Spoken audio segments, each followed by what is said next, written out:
إن الحمد لله نحمده ونستعينه ونستغفره ونعوذ بالله من شرور أنفسنا ومن سيئات أعمالنا من يهده الله فلا مضل له ومن يضلله فلا هادي له أشهد أن لا إله إلا الله وحده لا شريك له وأشهد أن محمدا عبده ورسوله أما بعد قال الله تعالى يا أيها الذين آمنوا لا تبطلوا صدقاتكم بالمن والأذى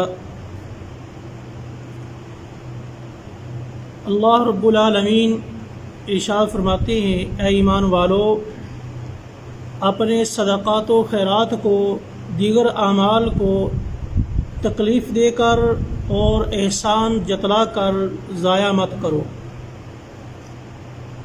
رسول اللہ صلی اللہ علیہ وسلم نے فرمایا ثلاثۃ لا یکلمہم اللہ یوم القیامہ ولا ينظر إليهم ولا يزكيهم ولهم عذاب أليم فقرأها رسول الله صلی اللہ علیہ وسلم ثلاث مرار۔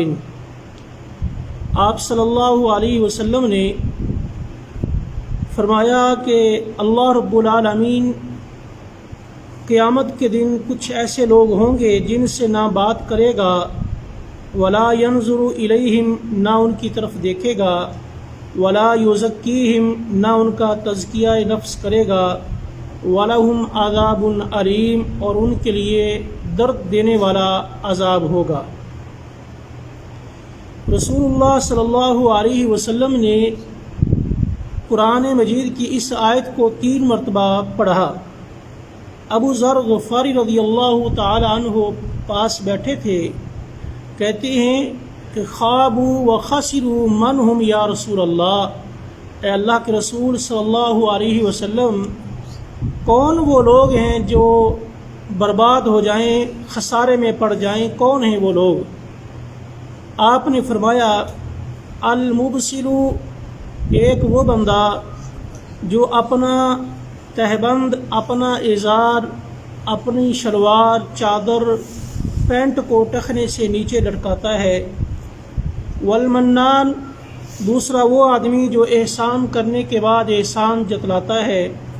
والمنفق سلعتہ بالحلف الکاذب، تیسرا وہ بندہ جو اپنا سامان بیچنے کے لیے جھوٹی قسم اٹھاتا ہے۔ فرمایا کہ یہ وہ 3 آدمی ہیں جن سے اللہ تعالی نہ بات کرے گا، نہ ان کی طرف دیکھے گا، نہ ان کو گناہوں سے پاک کرے گا، ان کا تزکیہ نفس کرے گا، بلکہ ایسے لوگوں کو تکلیف دینے والا، دکھ دینے والا، دردناک قسم کا عذاب دے گا۔ حالانکہ قیامت کے دن کئی ایسے لوگ ہوں گے جو گنہگار ہوں گے اور مواحد ہوں گے، گناہ زیادہ ہیں، اللہ رب العالمین اپنی رحمت سے ان کو معاف فرما کے جنت میں بھیجے گا، اور یہ ان میں سے شامل نہیں ہوں گے۔ ان کے بارے میں یہ ہے کہ اللہ رب العالمین ان کو سزا دے گا۔ ان میں سے ہے کہ المبسل، جو اپنے ازار کو، اپنی شلوار، اپنے پجامے کو، اپنی پینٹ کو شلوار ٹخنے سے نیچے لٹکانے والا ہے۔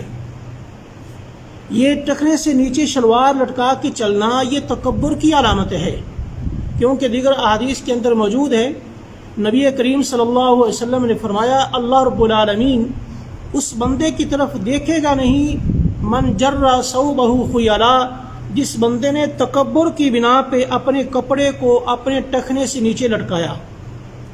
جو تکبر کرتے ہوئے، اپنے آپ کو بڑا سمجھتے ہوئے اپنے کپڑے کو ٹخنے سے نیچے لٹکا کے چلتا ہے، اللہ تعالیٰ اس بندے سے بات بھی نہیں کرے گا، نہ اس کو دیکھے گا، نہ اس کو گناہوں سے پاک کرے گا۔ مسلمان مرد کو لباس پہننے کا جو حکم دیا گیا ہے، خصوصاً شلوار کے بارے میں، پجامے کے بارے میں، وہ کتنی اس کی لمبائی ہونی چاہیے؟ آپ نے فرمایا افضل جو لباس ہے مسلمان کا وہ ہے نصف الساق، یعنی آدھی پنڈلی تک اس کا کپڑا ہونا چاہیے۔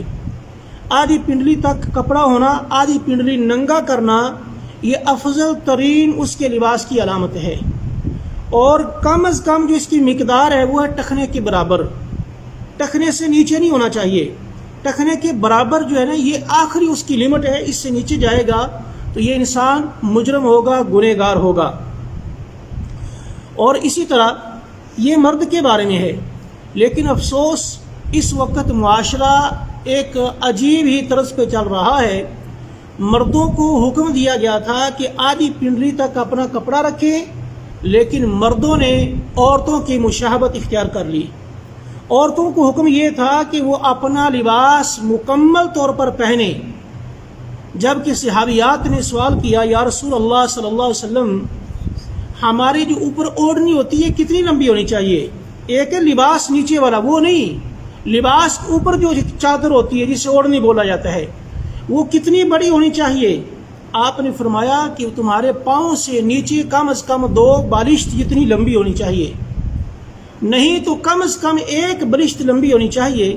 پھر صحابیات پوچھتی ہیں، یا رسول اللہ صلی اللہ علیہ وسلم، اگر کپڑا اتنا لمبا ہوگا، ہم رستے میں جائیں گی، ظاہر رستے میں کئی ایک چیزیں ہوتی ہیں، غلاظت ہوتی ہے، کئی طرح کی چیزیں ہوتی ہیں، وہ ہمارے کپڑے کو خراب کر دے گا، تو پھر ہم کیا کریں، نماز کس طرح پڑھیں گی؟ آپ نے فرمایا، اگر ایک جگہ پہ تمہارے کپڑے کو کوئی غلط چیز لگی ہے، غلاظت وغیرہ لگی ہے، کپڑا اسی طرح گھستے ہوئے مٹی پہ جا رہا ہے، جب آگے جائے گا، آگے اس کو مٹی لگے گی تو وہ اس کو پاک کر دے گی۔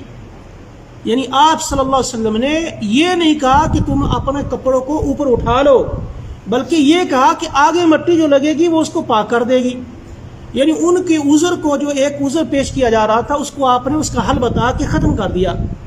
آج نوجوان کہتا ہے، جی میں کیا کروں، میری پینٹ کا جو سائز ہے یہ میں نے بڑا نہیں کیا، پیچھے سے بڑا ہو کے آتا ہے۔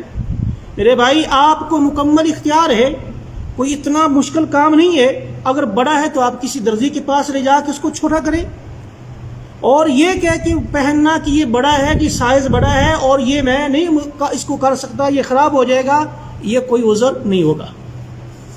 لہٰذا اس مرد کا لباس اس کے ٹخنے سے اوپر ہونا چاہیے، ٹخنے سے نیچے نہیں، اور جو پہنے گا جان بوجھ کے پہنے گا، تکبر کرتے ہوئے پہنے گا، یقیناً وہ انسان مجرم ہوگا اور اللہ کی ناراضگی کا باعث بنے گا، اور ایک دردناک قسم کا عذاب سے اس کو دوچار کیا جائے گا۔ اسی طرح ایک مسلمان کو ایک ایسے طریقے کے ساتھ رہنا چاہیے کہ وہ بالکل یکسو ہو، سیدھا ہو، صحیح سلامت ہو، یعنی بالکل سیدھا، جس طرح صراط مستقیم ہے، ایک مسلمان کو بھی اسی طرح سیدھا رہنا چاہیے، 2 پن اور 2 روخا نہیں بننا چاہیے۔ حدیث میں ہے، صحیح بخاری مسلم کی حدیث سے فرمایا، تجد من شر الناس یوم القیامت عند اللہ والوجحین، کہ قیامت کے دن تمہیں سب سے بدترین قسم کے لوگوں میں سے وہ لوگ ملیں گے اللہ کے نزدیک۔ کون ہوں گے؟ جو 2 روخا ہوگا، 2 چہروں والا ہوگا۔ اب انسان کا چہرہ تو ایک ہے، 2 چہرے